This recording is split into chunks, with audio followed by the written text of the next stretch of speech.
Everyone, and welcome to Truth Noir. We've been on a little bit of a hiatus for the last couple of months, but we're back, and none too soon it would seem, because there's so many weird, horrible things happening in the government. And here to help me talk about them is kind of an old friend, stand-up comedian, host of his own podcast called the Rogin kimcast, and fellow concerned citizen. There he is, right there. It's Rogin Kim. How you doing, sir? Hey, Norm. How you doing? I'm doing great. Thanks for coming on. So why don't you tell us a little bit about yourself and how you've come to be sitting in that specific chair? How did I get to be sitting? Well, I took the 2 to the 134 East, and then I got off. No, I'm just kidding. That's a solid plan. Thank you. Yeah, I just tell the. That's what Google told me to do, and as long as we all follow what Google says, I think we'll be okay. I'm a stand-up comedian. I've been doing comedy for a bit. I'm originally from Los Angeles, though. I was actually born in D.C., but I moved here when I was like 6 months old. And then I ran away when I was 18 because I hated Los Angeles back then. It was the 90s. It was a long time ago. I'm way older than you might think. And then went away, lived in the Bay for a bit, New York, started comedy out there, and then came out here about 2 years ago and started hitting the scene, doing comedy is where I met you, out in the comedy world. And I believe you had another guest today, and unluckily for her. Yeah, we had been planning on doing this for a while, and then my guest today, who is a mutual friend of ours, ended up being a little bit under the weather. So serendipitously, you were available to fill in for. Right. Luckily for me, it's just what we do in Hollywood. We climb over the backs of the sick to get ahead, and that's what I've done. So I'm glad to be here, Nora. Thanks for having me. Well, I didn't know we were starting. Did we actually? It was making a lot of funny faces. The clock is running. There's the clock. Starting. Oh, okay, great. Hello. Should we be continue? Do you usually address the camera directly? Are you looking at the audio? I did my little hi again. I did my little intro, and then so we're doing the thing now. We're in it. All right. We're on like the third segment already. Okay. So all right. So there's just like this giant clusterfuck of nonsense going on. Some of it's awful, some of it's hilarious, or rather, most of it's awful, some of it's hilarious. We're gonna do all of it today. So okay. Are you talking about my social media? What are you talking about? No, I'm just kidding. Yeah. No. Well, that would be one of the hilarious ones. Oh, thank you. No. Well, I wanted to start with the awful stuff. Okay. This is when people actually watch. Oh yeah, hit him with the bad stuff first. Yeah. Bad. Yeah. Bad. Boom. So all right, what do we get? It's Jeffrey Epstein. You guys. This billionaire, no one knows how he became a billionaire. He has his own like Skull Island with a pagan temple on it. And he's been indicted on, actually convicted of child sex crimes in the past. That's the Florida stuff, right? The Florida, and I believe also in New York. That's too. The new stuff. That's the stuff he's in jail for now. Yeah. And then, friends with Donald Trump and Bill Clinton, even though they can disavow all knowledge of him now, despite the fact that Epstein's private jet has passenger manifest records that have record of Trump and Clinton being on his plane to Kitty Rape Island many, many times. Sure. I mean, amongst others, right? I mean, those are just some of the notable luminaries, but I think there are probably an incredible amount of people on that list. Not only on that list, but he had cameras everywhere, I believe. So he had cameras set up in his Florida residence. He had cameras everywhere they've caught him. They found cameras. So and lots of damning evidence. Yeah, I'm sure that he's got a lot of really good content, as we say in the biz. He's holding on to some sweet content, and that's probably why he's walking away. Like the last time, Acosta got him that sweet deal.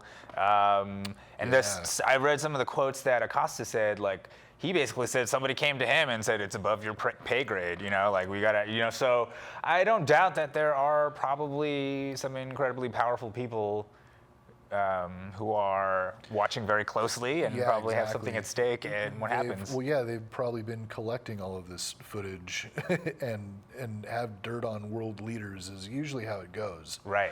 And I'm not saying that Acosta isn't a shithead, but I would say that he's also probably more of a patsy. Sure. That like a fall guy. Well, I think what's interesting about cases like these big sex scandals that may come, or any kind of scandal really, like even Harvey Weinstein, things like that, what tends to happen is we go after the big guy, right? Like the main, there's usually a figurehead that everybody kind of points at and say, like Epstein or whoever, and what usually falls under the radar is this entire network of people who helped people like Weinstein, people like, there's like, there are far more people that helped enable this than the actual perpetrator itself. The whole network of people, example, funneling little kids, and we're going to get to the detention centers pretty soon because they're probably funneling hundreds of kids. How many have they lost so far? Oh, of course. That's just. Well, And I think that's probably. I would go on to say that this is not the first time in American history that children have been funneled away to predators. You know what I'm saying? I think that absolutely. If Epstein is any indication, it seems like this has been going on for quite some time, and it's a very wide network of. It's kid fucking. Am I allowed to say kid fucking? Is that? Are we not allowed to? No, I think it's more accurate. Right. Than saying like sex with an underage woman. Yeah, underage woman, which is a non sequitur. It doesn't make any. There's no such thing. Like an underage woman is a child. It's a kid. Yeah. And then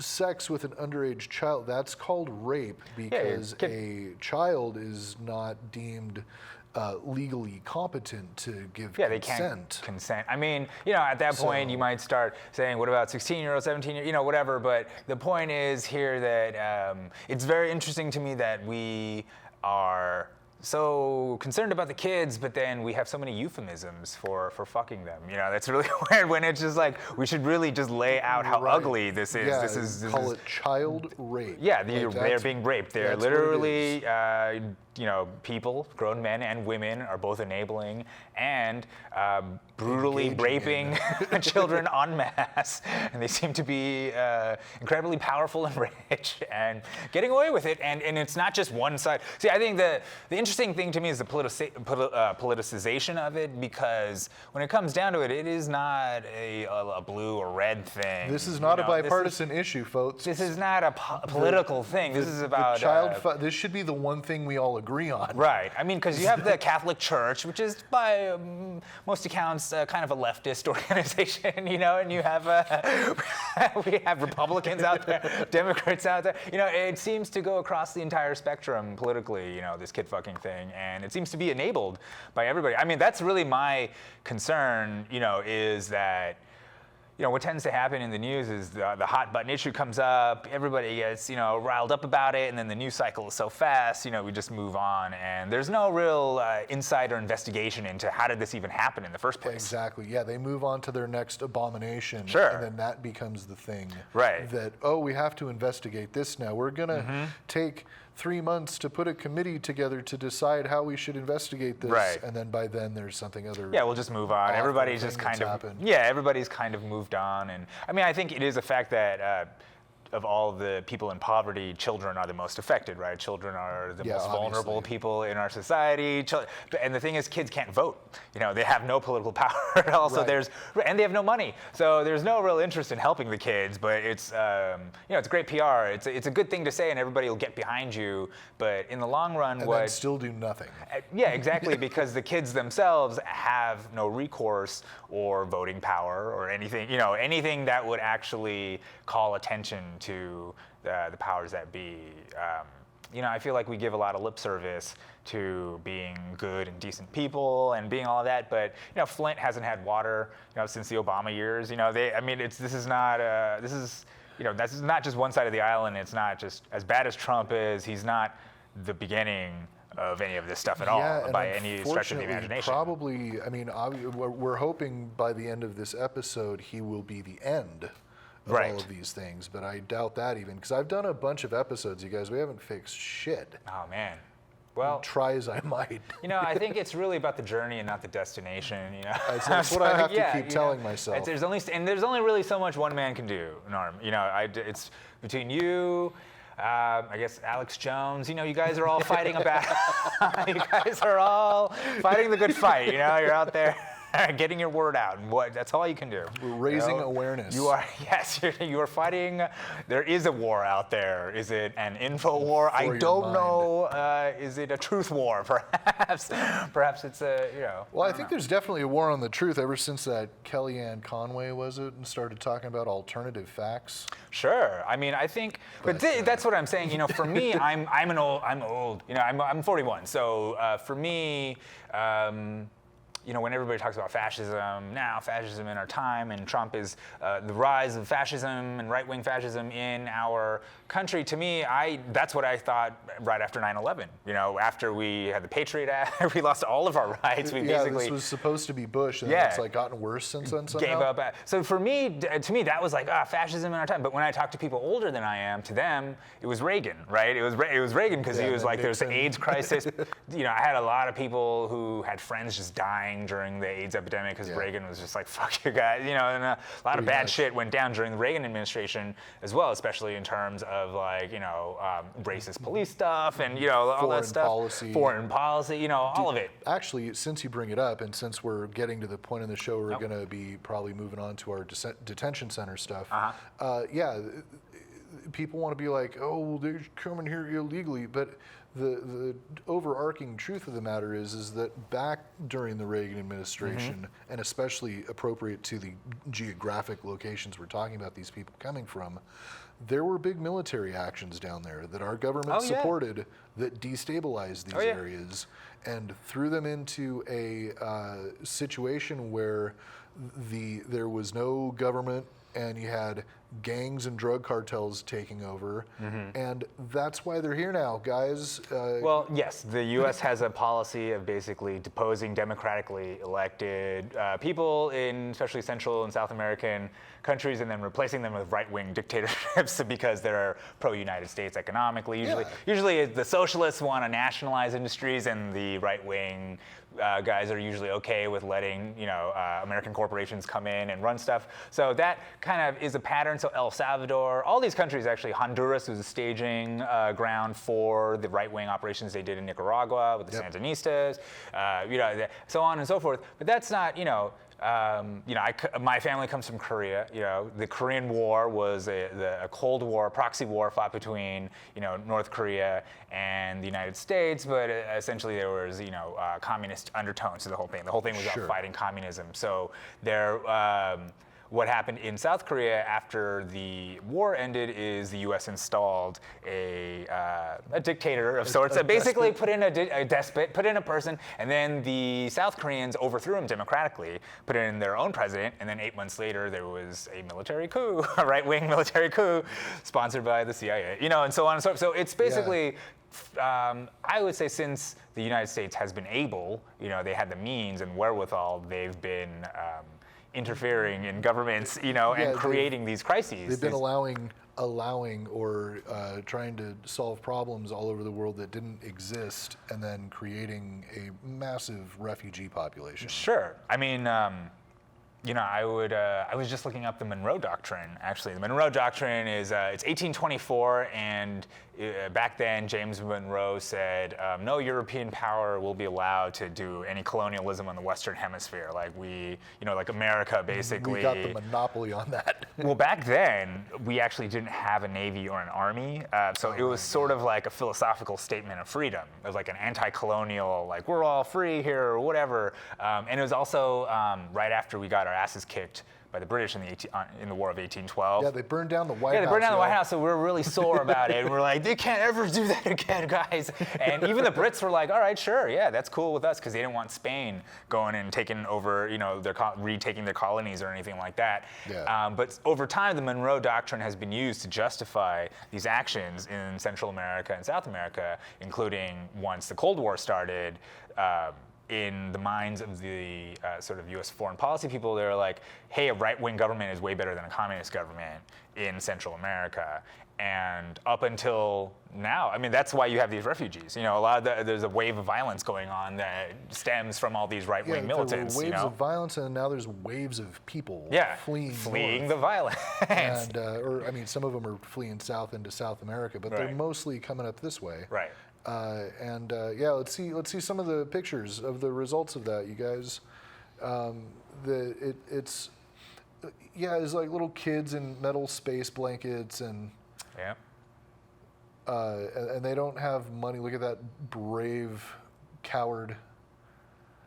I mean, And these are no different than the people who were asking Jews for their papers throughout Europe in World War II, you guys.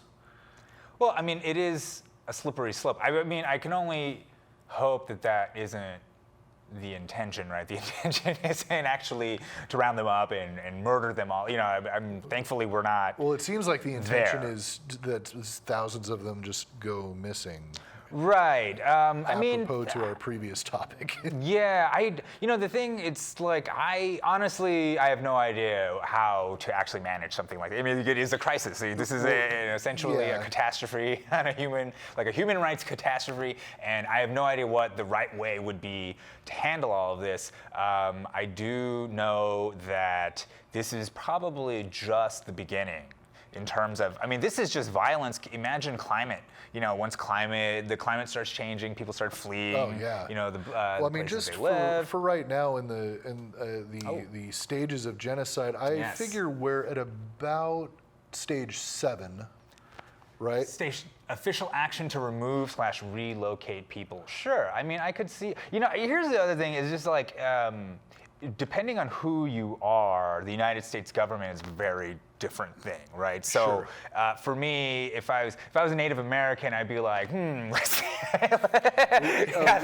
feel like we're like I feel like we're at the. We were already past stage 10. Yeah. I feel like depending on what sort of class of people and what America has done to you, you have different views on whether it's a fascist state or not. One of the things I learned was that Nazi Germany actually looked at the Jim Crow South as a model of how to conduct, their form of anti-Semitism. They were like, hey, the U.S. has a pretty sweet system of, discriminating people. And they already wrote it down. They already did all the things to make it legal. Yeah. So, we were actually a model for fascists back in the day. So it's an interesting thing for us. That's I didn't know that. Yeah. They were just like, who's doing this sort of, racial segregation? They're like, hey, look at the Americans. Hey, they're doing. They not only did they exterminate the Native Americans, but they're doing a great job segregating their black people.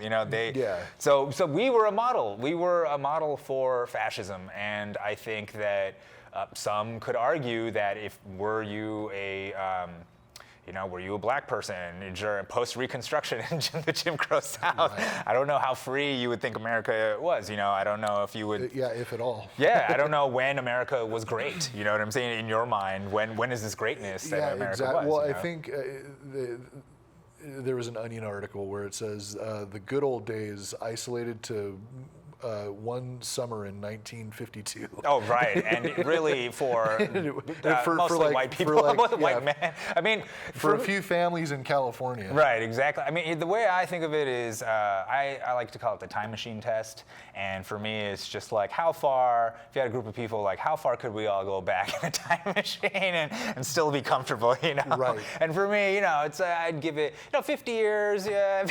Maybe at that, but like you could be Korean, and they might be like, wait, are you Japanese? Right, and then put me in an internment camp like one of those kids over there. Or you might be like, no, I'm not. But then it's really up to them at that point to be like, I believe him or I don't believe him. We were on your side in World War II. Yeah, but none of that matters because I think it's when it comes down to it, it's. sort of the idea of like enforcing racial segregation, or just even just the idea of differences between race. The way I see it is, it's really just a way of dividing and conquering people in the end, right? It's in the end. I honestly, the ruling class, the sort of pedophile class that we're talking about, you know, the billionaire class. Let's change it to that. Yeah, the pedophile class. Like, I don't think that they honestly, in the end, really care about these divisions, like ethnic divisions or religious divisions or political divisions. I think to them it's just a plaything. You know, it's just a... Yeah, well, they need the shiny ball to distract exactly. everyone else in the world who they've mistreated. Right. From actually looking up and being like, oh, you motherfuckers. Right. I mean, there's no better way. If you really think about it, you don't want the poor uniting and saying, hey, wait a minute, we all have a shared goal. You know, we all have a common enemy. You know, that's really the last thing there's you more of want. us than there are of them.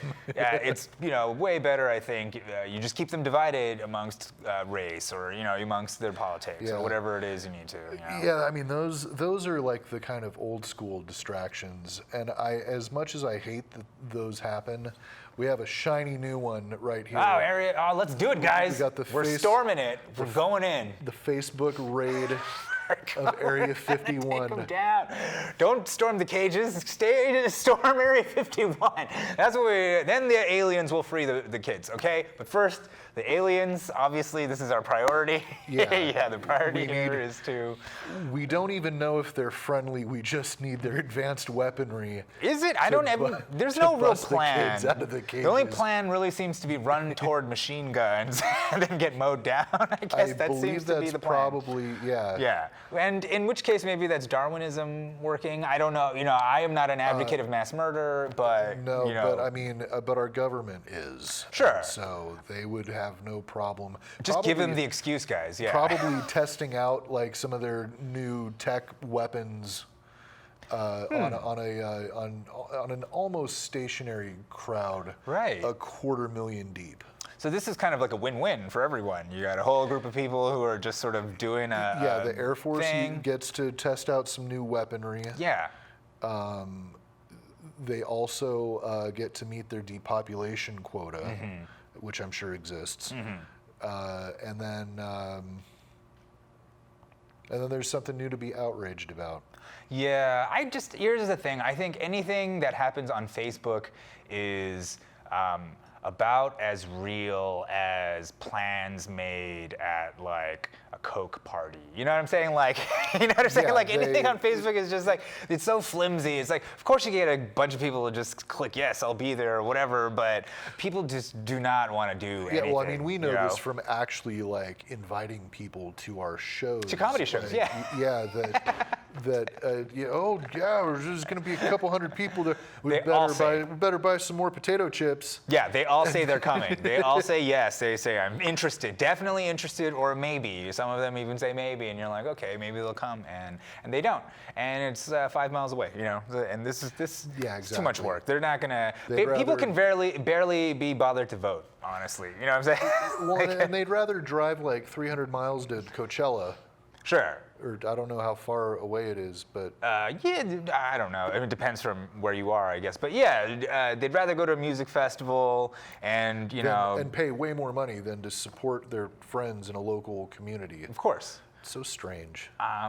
Yes, and I think that's one of the things I really do think that when I think about Epstein, when I think about the kids in the cages, and I think about politics in general, I think we're also caught up in the circus of the national elections, when ultimately it's the local elections that really, if we really have a say in a lot of these local elections, and that's where we can probably affect the most change. We can actually get things done on the local level more so than the national. You might have a chance of actually speaking directly to a candidate in a local election. Yeah, and if you're jazzed enough, you might actually become like the city, whatever, on the council, or you might become one of the people who are responsible for that thing. So I don't know. I personally, I think part of the news, the failure of the news beyond, being warmongering liars who continually lead us into one war after another without really investigating the pretext of these wars or even owning up to the fact that they, even with like when the Pentagon Papers came out and the Times, it showed that they were lying about the Gulf of Tonkin. The New York Times never came out and was like, oh, our bad guy. Same thing with WMDs. They're not coming out and saying, So I just feel like the people, it's just like the premise of your show, like the people themselves are being misled, but I think they know. It's sort of like, how like, I don't know, some of you, if you come from a broken home, but like if your dad's cheating on your mom, and you kind of know, what I'm saying? You kind of have this feeling that something's going on. But like you're a teenager and he feels guilty about it, so he brings you a tall can. Yeah, he's always like being cool with you and stuff. And you're like, well, I guess I like drinking, so I'm not going to say anything. Yeah, it's like we're in a weird state like that. Could be worse is my favorite. It's like, it actually could be. It could be like in like Liberia where there's like pestilence and crippling poverty. Is that what you want? Open air slave markets. Then maybe we should try work. Like that's never been a good rubric for anything. Like, sure. It could be worse. Yes. I mean, that's an argument that's ad infinitum, right? All the way to death. Like it's just, you could be dead and then that's it. It doesn't really solve anything at some point. Yeah, it's a true statement that accomplishes nothing. Right. I mean, and in the end, I think there's something to be said that like I'm incredibly thankful for being an American, for being born in America, for being an American citizen, not being born 50 years ago, for having, for being where I am. But at the same time, I think as a free-thinking individual, as somebody who is seeing what's going on, it's up to individuals like us to say things and enact change and continually move toward whatever this, one of my favorite quotes is from George Carlin, where he said, America is a country founded by slave owners who want to be free, and I feel like we're constantly dealing with that contradiction, Exactly. and we're still doing it, and makes us, it's like we're lucky that we get to be able to do it and not be murdered, and then to continue to do that. Yeah, and sometimes things change for the better, but sometimes they also swing back towards being like they were before, which is bad. Yeah. But all righty, man. Well, we got 1 minute left. Do you have any final words for everyone out there in Truth Tomorrowland? No, just thank you so much for having me on, and you can find me out there on the internet, Rogin Kim, and thanks so much. Yeah, man.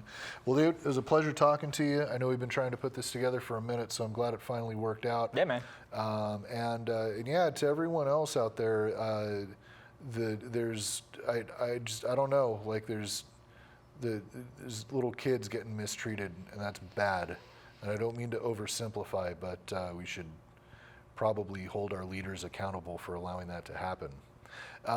So in the meantime, take care. Thanks for watching, and wherever you're going, get there safe. All right, thanks a lot. Bye.